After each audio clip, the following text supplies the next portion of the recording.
Assalamualaikum warahmatullahi wabarakatuh.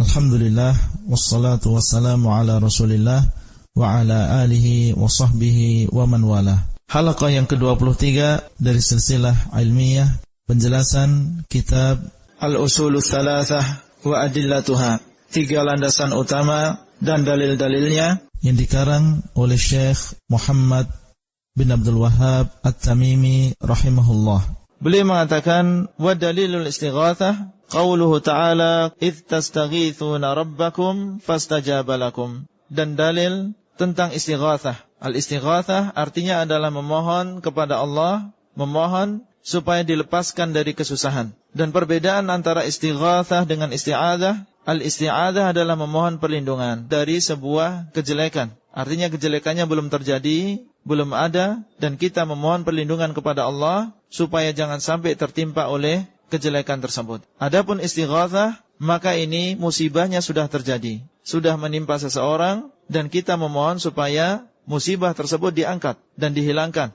Istighatsah juga termasuk ibadah. Isti'adzah demikian pula istighatsah, kedua-duanya adalah termasuk ibadah yang tidak boleh diserahkan kepada selain Allah SWT. Dalilnya, kata beliau, adalah firman Allah, idz tastaghitsuna rabbakum fastajaba lakum. Ketika kalian beristighatsah kepada Rabb kalian, maka Allah SWT mengabulkan doa kalian. Dan ayat ini adalah Allah turunkan berkenaan dengan istighatsahnya Rasulullah SAW dan juga para sahabat di perang Badar, ketika mereka bertempur melawan orang-orang musyrikin Quraisy yang jumlahnya 3 kali lipat dari jumlah mereka. Karena orang Quraisy saat itu jumlahnya 1000, kurang lebih. Adapun kaum muslimin hanya 300-an. Maka Rasulullah SAW beristighatsah kepada Allah SWT.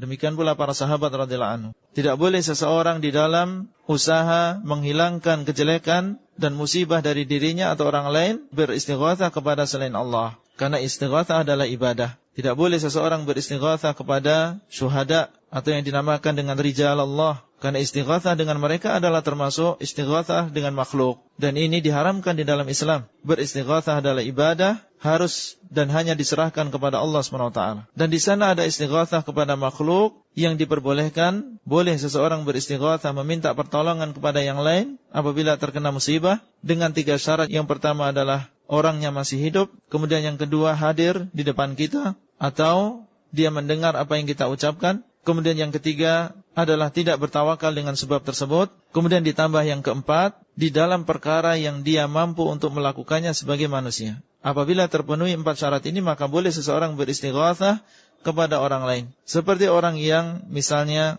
sedang dizalimi oleh seorang perampok atau seorang begal, kemudian dia melihat di depannya seorang polisi atau petugas keamanan, maka dia beristighatsah dengan atau kepada polisi tersebut. Dia masih dalam keadaan hidup, hadir di depan dia, atau dia telepon, dan dia mampu sebagai seorang manusia menolong dengan sebab tertentu. Kemudian yang syarat yang keempat, tidak boleh kita bertawakal kepada polisi tersebut. Bertawakalnya hanya kepada Allah SWT. Kalau Allah menghendaki, kita akan ditolong dengan sebab polisi tersebut. Kalau Allah menghendaki, maka tidak demikian. Artinya polisi hanya sebagai sebab. Allah Ta'ala alam. Sampai bertemu kembali pada kesempatan yang akan datang.